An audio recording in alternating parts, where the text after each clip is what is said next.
لما ابنك يسيب لعبة السلاين على السطح وتفتكرها ماسك وتحط منها. لا جامدة أوي، السلايم بتاعي عامل زي البربور. خليك هنا خليك هنا، أنا راح أقعد هناك وإيه؟ مش عارف، بس المهم إن أنا راح أقعد. أوه ماي جاد. يا لهوي جامد أوي. طعمه معفن أوي. خليك أنت هنا أجيب مية عشان بقي لزلز. خليك هنا.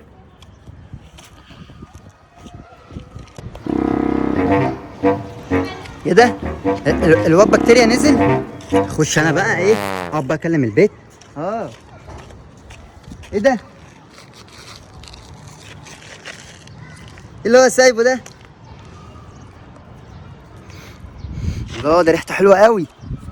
كنش جيلاتي؟ طعمه معفن. انا عرفت ده ايه. ده ماسك الثعالب اللي نزل امبارح بتاع الضفادع ده، محط منه.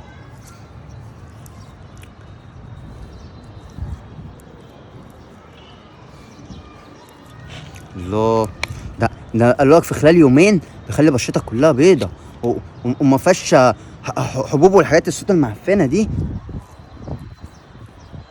عامل زي البربور كده ليه؟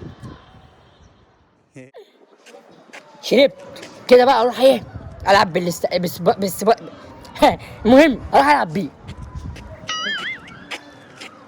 ايه ده؟ ولا انا شايفه قدامي ده حقيقي ولا ايه؟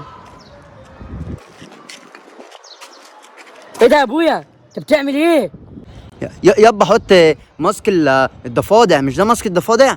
الله، حلوة قوي. بص الحتة دي بيضت ازاي؟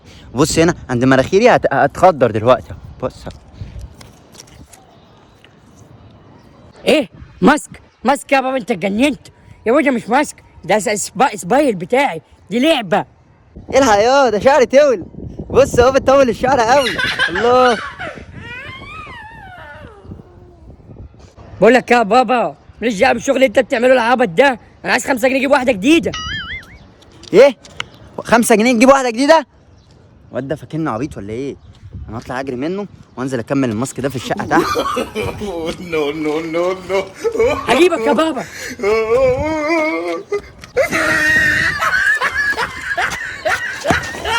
هجيبك.